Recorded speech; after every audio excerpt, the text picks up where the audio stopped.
हमें ये बात समझ में नहीं आई, हमें ये बात समझ में नहीं आई, और लगता है किसी को भी शायद समझ में नहीं आएगी कि जब हम गठबंधन में होते हैं और कलेक्टिव रिस्पॉन्सिबिलिटी होती है तो चुनौतियाँ भी एक साथ फेस करनी होती है। उन्होंने शब्द इस्तेमाल किए कि हमें इस बात को दुख है, वो हमारे लिए थोड़ा सा ये फिर से हनुमान बने घूमते हैं प्रधानमंत्री नरेंद्र मोदी के। हनुमान आपके घर में आग लगाने की फिर तैयारी कर रहा है, जो पिछली बार 2020 में जो 43-44 पर आप चलते हैं उसमें 135 सीटों पर जो चिराग पासवान लड़े, जीते एक ही, उस वक्त एक सीट जीती थी पर नुकसान आपका कर दी। वही हो रहा है क्या? फिर उसी और इशारा कर रहे हैं क्या? संदीप क्या हो गया? नहीं, क्या हो गया? संदीप जी विभिन्न कालखंडों में नीतीश कुमार जी के खिलाफ, हमारी पार्टी के खिलाफ साजिशें होती रही, लेकिन बदला क्यों? 2020 में हमारी सीटें कम आई। 2020 से पहले मुख्यमंत्री कौन थे? नीतीश कुमार जी। 2020 में सीटें कम आने के बाद मुख्यमंत्री कौन बने? नीतीश कुमार जी। 2020 के बाद बिहार में गठबंधन का स्वरूप 2 बार बदला, मुख्यमंत्री कौन बने? नीतीश कुमार जी। पर नीतीश कुमार लगातार कमजोर हो रहे हैं, ये किसी की शरह पर कर रहे हैं क्या? मैं एक और स्पेसिफिक सवाल आपसे पूछ रहा हूँ, किसी की शरह पर ये खेल हो रहा है क्या? नीतीश कुमार को कमजोर किया जा रहा है क्या? बीजेपी के कहने पर चिराग पासवान ये बयान देते हैं, या जैसा वो 2020 में चुनाव लड़े थे वो बीजेपी के कहने पर आप कमजोर हुए, ठीक है, बनाना पड़ गया मुख्यमंत्री। बीजेपी या जेडीयू को कमजोर कर रही है।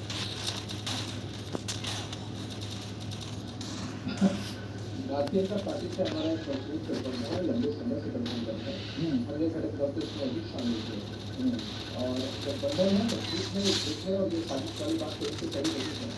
दूसरा आपने चिराग पासवान जी के संदर्भ में सवाल मुझसे पूछा, उनका जो बयान हमें समझ नहीं आया, उस बाबत हमने आप तक जानकारी पहुँचा।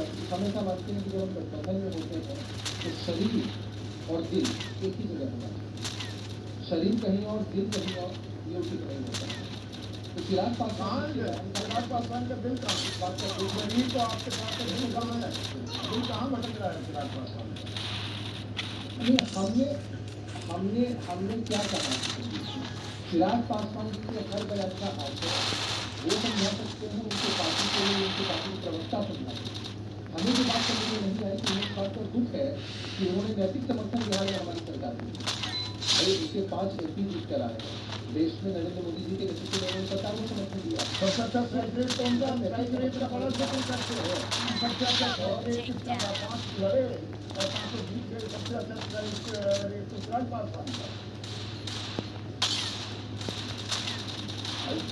इतिहास में जो आपको में आप ले जाते हैं, एक जीते। मैं आपको वही बात कह रहा हूँ कि अभी कभी 135 सीटें भी नहीं करें गुजरात के अंदर, एक सीटें जीते हैं, यही सीटें पर ये करप्शन जो है इसका 70,000 आपको सुरक्षित करो, उसके कागजात क्यों नहीं जमा शायद मांग रहा है? सर ये मामला पूरा बिहार सरकार के संज्ञान में है। आप भी जानते हैं कि जो सरकारी प्रक्रियाएं होती हैं, बहुत सारे उसके कारण होते हैं, जिस वजह से यूटिलिटी सर्टिफिकेट दूसरी जमा होने में कई बार विलम्ब होता है।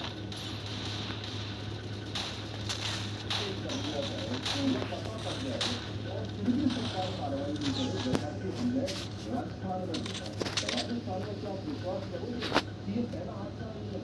यहाँ पे छत गिरी 3 स्कूलों की 15-20 दिन के अंदर एक 25 बड़ी कॉलेज की छत गिरने से डिपार्टमेंट इसमें लगे हुए हैं। जो होने पे 31 जुलाई 2024 को वो अभी तक जमा नहीं है, यही कह रहे हैं। मैं ये कह रहा हूँ कि प्रक्रिया चल रही है, और प्रक्रिया तब तक इसे कलम माना जा सकता है। सरकार के आला अधिकारी 70,000 करोड़ का बजट माना जा सकता है। क्या कहना है? मेरा सवाल नहीं है, कैश का बयान मैं बता रहा हूँ। देखिए मैं वही बात आपके सामने पेश करूँ कि किसी खर्च का हिसाब जमा नहीं कर पाने की परिस्थिति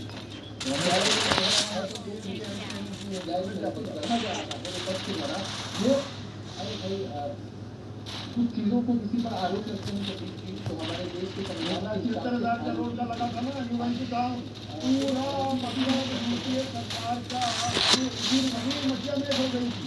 बाद में पता लगा 1 करोड़ का भी नुकसान नहीं हुआ। मैं वही बात आपसे बताना चाहता हूँ नीचे बाबू का किसी आरोप आरोप आधा न्यूज सोएगा उसको आ जाएगा तुम्हारा कौन? इस तरह से झगड़ा लगता है। हाँ नीचे